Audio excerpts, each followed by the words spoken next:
Oke, saya buka dulu. Bismillahirrahmanirrahim. Assalamualaikum warahmatullahi wabarakatuh. Selamat pagi dan semoga kita selalu diberi kesehatan dan keselamatan anak sekalian. Alhamdulillahirrahmanirrahim. Pada kesempatan hari ini kita masuk di pertemuan 2 dalam pelajaran ilmu pengetahuan alam kelas 9.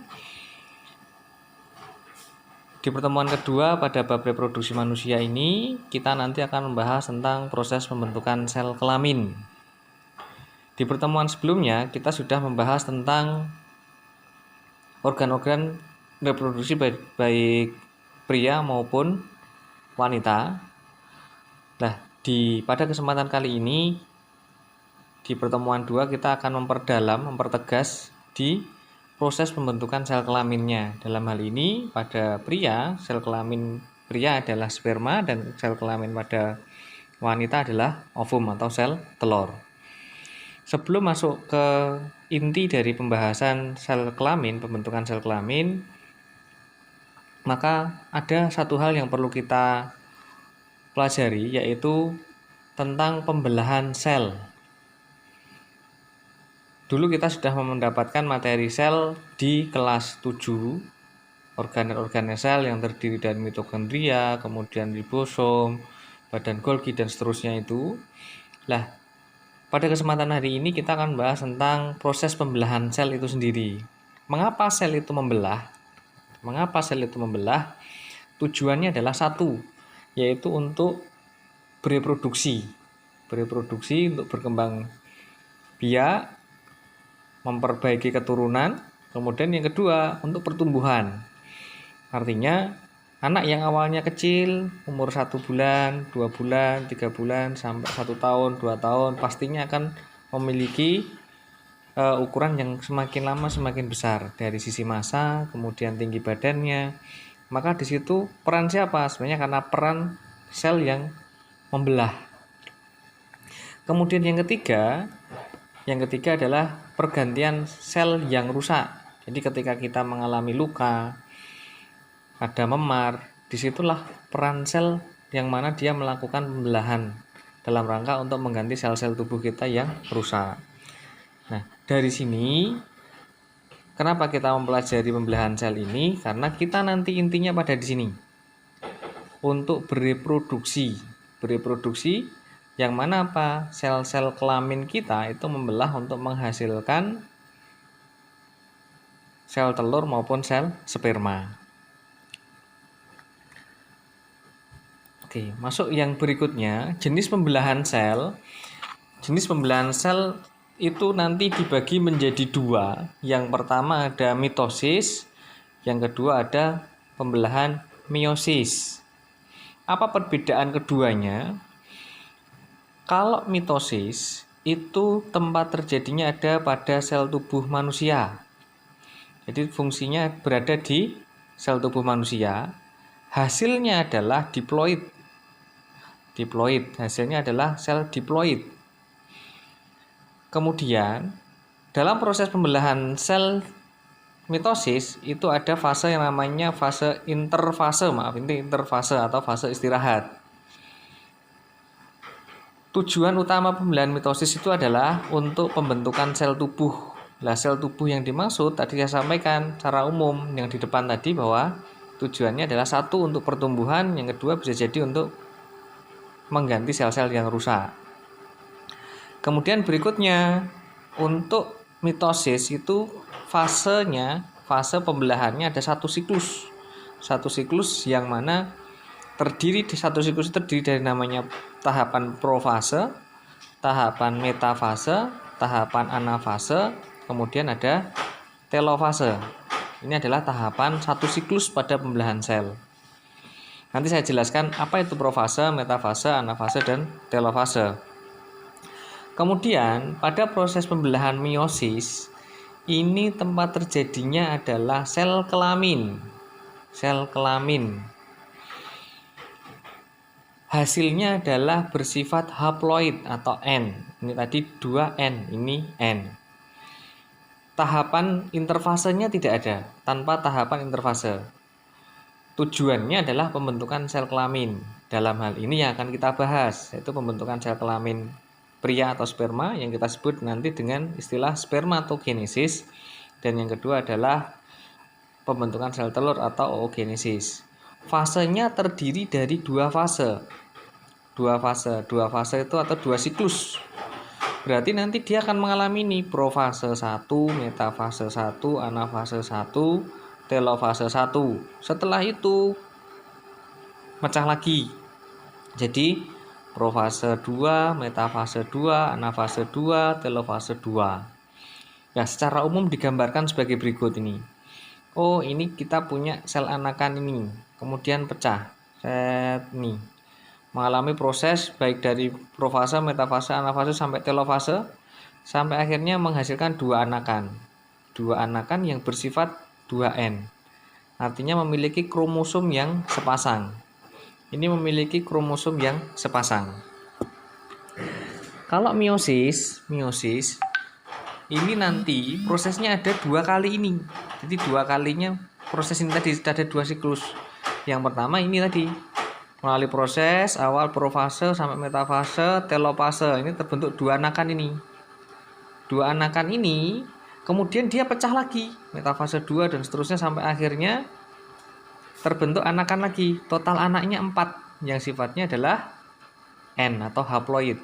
Kalau mitosis itu menghasilkan dua anakan yang diploid, kalau meiosis menghasilkan 4 anakan yang haploid. Oke. Bagaimana sih tahapan dari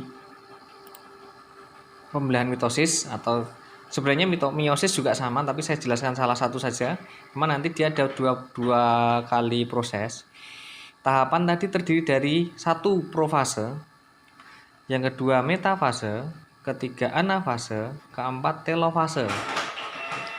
Pada tahapan profase ini, ini nanti ini ada membran sel, membran inti. Pada proses ini membran inti mengalami pemecahan. Kemudian kromatin ini mulai bergabung menjadi benang-benang kromatin ini bergabung menjadi satu. Terbentuklah satu kromosom, sepasang kromosom. Nah, pada tahap metafase, kromosom ini semua berada di tengah.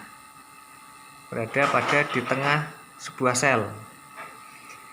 Nah, selanjutnya pada tahap anafase, benang-benang kromatin ini, pasangan dari kromatin ini pecah, kemudian menuju ke kutub, badan kutub. Ini satu pasang, kemudian ini pindah ke sana, pecah. Ini pecah. Akhirnya terjadi ini, pecah. Pada tahap anafase ini proses di mana kromosom pecah kemudian menuju pada badan kutub. Kalau ini tadi metafase pada tahap di tengah-tengah sel. Nah, ini pada tahap telofase ini proses di mana ketika sudah terkumpul di badan kutub, pada badan kutub sel ya, akhirnya terjadi peleburan membran sel. Terbentuklah dua anakan ini. Ini pada tahap mitosis. Jadi hasilnya terjadi dua yang sifatnya diploid. Kalau meiosis nanti ini pecah lagi. Ini pecah lagi. Atau yang disebut dengan dua kali siklus tadi saya sebutkan. Nah, itu tadi tentang proses pembelahan sel.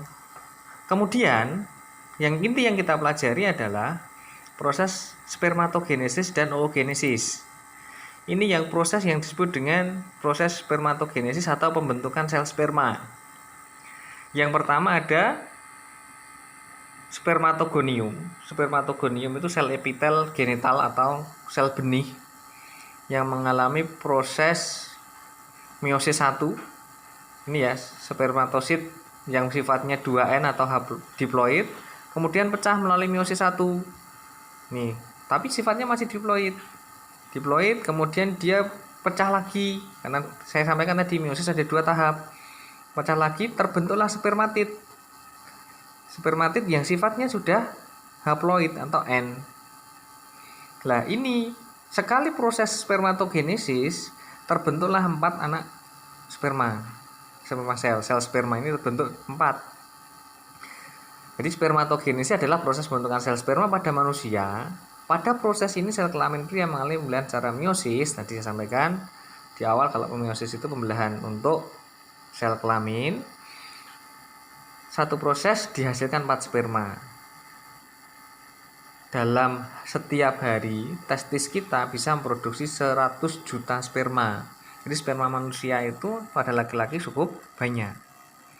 Sedangkan pada proses oogenesis adalah proses pembentukan sel kelamin pada wanita atau ovum.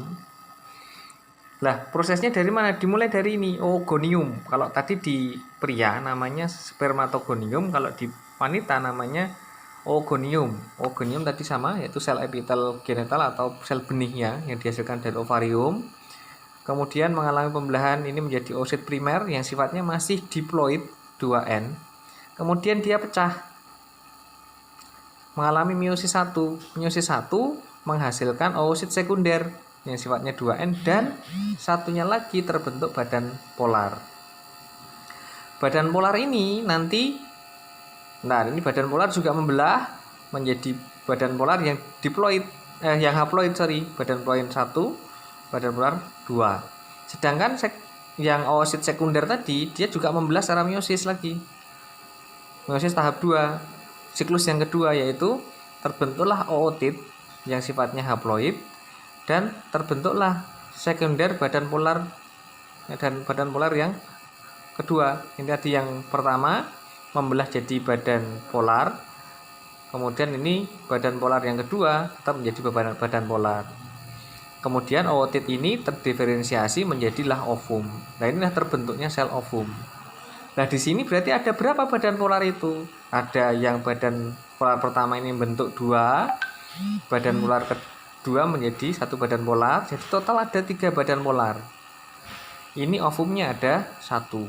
Jadi selama proses oogenesis itu terbentuk 1 sel telur saja dan 3 badan polar.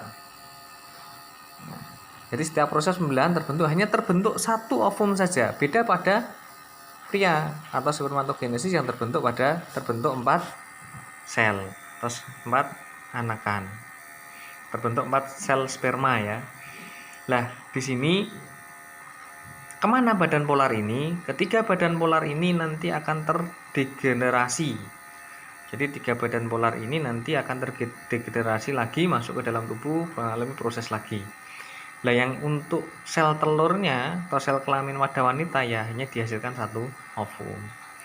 Jadi kalau pada pria itu bisa menghasilkan jutaan, mengapa pada pria itu bisa menghasilkan jutaan sperma? Ya karena sekali proses itu ada 4. Sementara pada oogenesis atau pada wanita, sekali proses pembelahan sel itu hanya dihasilkan 1.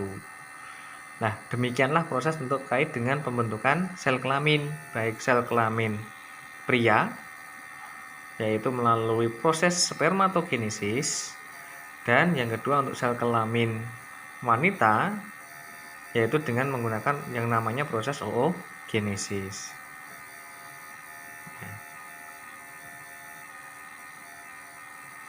Ini saja untuk pertemuan berikutnya kaitannya dengan proses pembentukan sel kelamin baik melalui spermatogenesis maupun oogenesis. Silahkan nanti bisa dipelajari lebih lanjut di buku atau modul-modul yang lain sebagai sumber penunjang lainnya. Dari saya cukupkan. Wassalamualaikum warahmatullahi wabarakatuh.